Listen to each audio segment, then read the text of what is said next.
High বন্ধুরা, welcome to Debarchana kitchen. তোমাদের সবাইকে শুভেচ্ছা জানাচ্ছি নববর্ষের।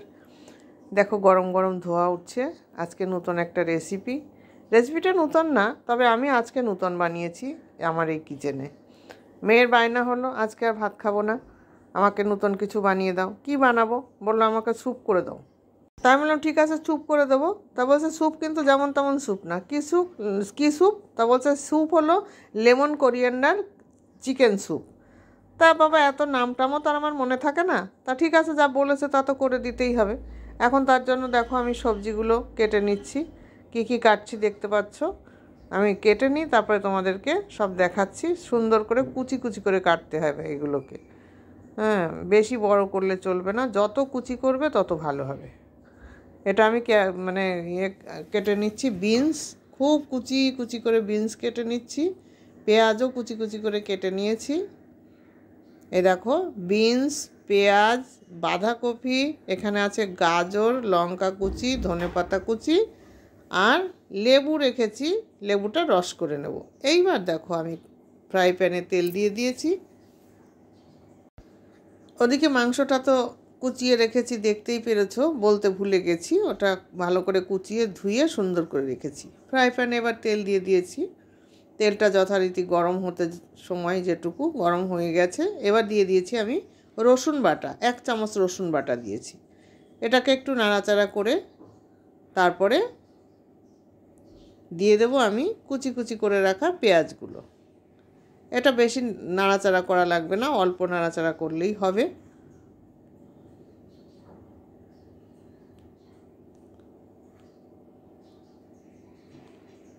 খুব বেশি লাল করা লাগে না এটাতে, যেহেতু স্যুপ হবে।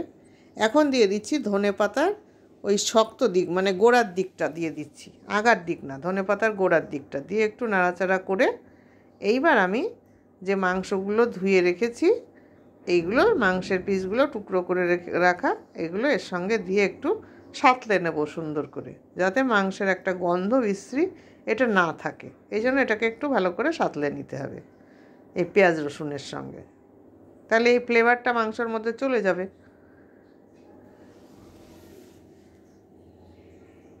এবার এক এক করে আমি সবজিগুলো দিয়ে দেবো। আগে দিয়ে দিচ্ছি একটু ভিনিগার দিলে মাংসটা সফট হয়ে যাবে। দিলাম পরিমাণ মতো লবণ। এখন দিয়ে দিচ্ছি আমি গাজর, কুচিয়ে রাখা গাজর। এটা আমি ঘষে নিয়েছি, কুচানোর থেকেও ভালোভাবে মিশে যাবে। দিয়ে একটু নাড়াচাড়া করি।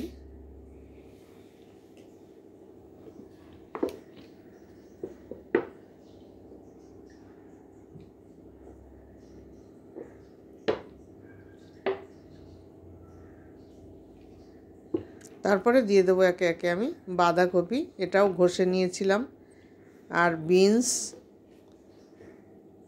দিয়ে দিচ্ছি, লঙ্কা কুচি, আর দিয়ে দিলাম ক্যাপসিকাম, ওটাও ঘষে নিয়েছিলাম যাতে সঙ্গে মিশে যায়। আর দিয়ে দিলাম একটু সামান্য পরিমাণে মিষ্টি, চিনি দিয়েছি, তোমরা ইচ্ছা করলে দিতেও পারো, না দিতেও পারো। আমি একটু দিয়ে দিলাম টেস্টটা অন্যরকম হওয়ার জন্য। দিয়ে এবার ভালো করে আবার নাড়াচাড়া করতে থাকবো। সবজিগুলোর তো একটা কাঁচা গন্ধ আছে, সবজিগুলো তো সাতলাতেই হবে না। এবার ভালো করে এটাকে নাড়াচাড়া করে নেব। আর এর যে জল বেরোবে তার সঙ্গেই চিকেনটা কিন্তু মোটামুটি সিদ্ধ হয়ে আসবে। এখন আমি এই লেবু যে কেটে রেখেছিলাম, লেবুটা রস করে রাখছি। গোটা একটা লেবু রস করে ভিতরের বিচিগুলোকে বের করে রেখে দিচ্ছি।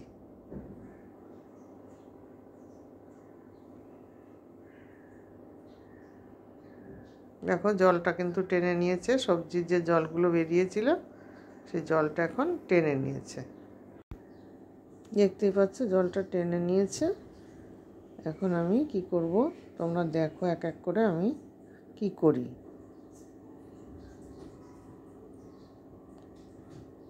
আবার আরেকটু নাড়াচাড়া করে দিচ্ছি, তাহলে একটা কিচ্ছুর মধ্যে কোনো কাঁচা গন্ধ আসবে না।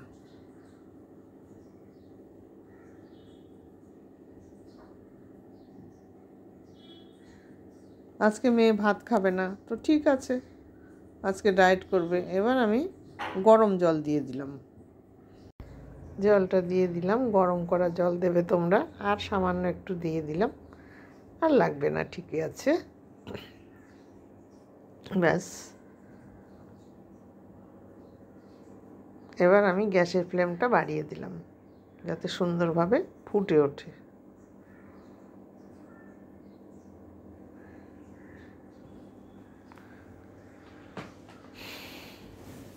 আমার এই রেসিপিটা যদি তোমাদের ভালো লাগে তাহলে তোমরা করে খেয়ে আমাকে জানাবে কেমন লেগেছে।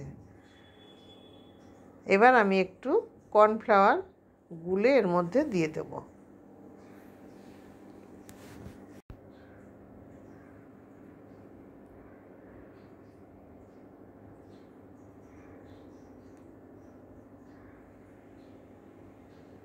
ভালো করে ফুটে নিক, তারপরে দেব। কর্নফ্লাওয়ারটা আমি গুলে রাখলাম।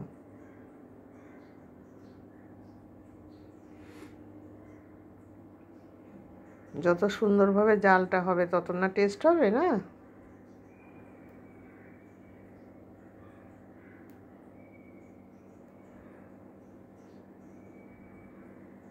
একটু নাড়িয়ে দিচ্ছি যাতে সব দিকটাই ঠিক মতো জাল হয়।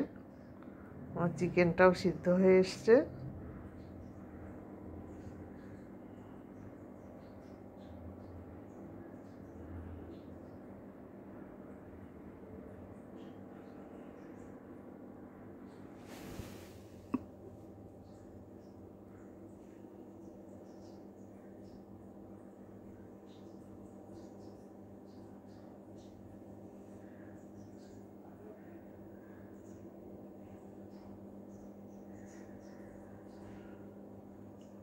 আজকে ঠান্ডাও পড়েছে, ঠান্ডার মধ্যে ভাত খেতে চাইলো না, বলছে এই ঠান্ডায় আমার ভাত আমি খাবো না, আজকে এটাই আমি খাবো। আর ঠিক আছে, খেও না। এখন আমি লেবুর রসটা করে রেখেছিলাম সেই রসটাকে দিয়ে দিলাম। দিয়ে এবার যে কর্নফ্লাওয়ারটা গুলিয়ে রেখেছি ওটাকেও এবার দিয়ে দিলাম। দিয়ে একটু নাড়াচাড়া করে দিলাম। তবে হ্যাঁ, কর্নফ্লাওয়ার কিন্তু খুব সামান্য দেবে, বেশি দেবে না। খিদে পেয়েছে তো। খিদে পেয়েছে হয়ে গেল শোনা, আর বেশি টাইম লাগবে না। এবার এর মধ্যে আমি একটু ঘি দিয়ে দিলাম, তাহলে এর সুন্দর একটা স্মেল আসবে, টেস্টি ভাবটা বেশি হবে। যার জন্য তোমরা ঘিয়ের পরিবর্তে বাটারও দিতে পারো, কিন্তু আমি ঘি দিলাম, হাতের কাছে ঘি ছিল, ঘি দিলাম। হয়ে গেছে আমার, দেখতে পাচ্ছ বেশ সুন্দর হয়ে গেছে। এখন আমি নামিয়ে দেব। আমার হয়ে এসছে, সব কমপ্লিট, সিদ্ধ হয়ে গেছে। একটু আমি চামচ দিয়ে দেখে নিলাম। গ্যাসটাকে আমি অফ করে দিয়েছি। এবার আমি ঢালবো। সোনা একটু দেখো তো লবণ হয়েছে কিনা। হয়েছে সোনা? হ্যাঁ, ঠিক আছে। এবার ঢেলে দিয়েছি আমি পাত্রে, দেখো কত সুন্দর দেখা যাচ্ছে। সোনা তো রেডি হয়ে আছে, ছুকছুক করে ওই চামচটা নিয়ে ওই যে দেখো ঘোরাচ্ছে, কতক্ষণে খাবে। তাহলে বন্ধুরা, তোমরা সবাই ভালো থেকো। আমি এখন সোনাকে খেতে দেব। আজকের মতো এখানেই, টাটা।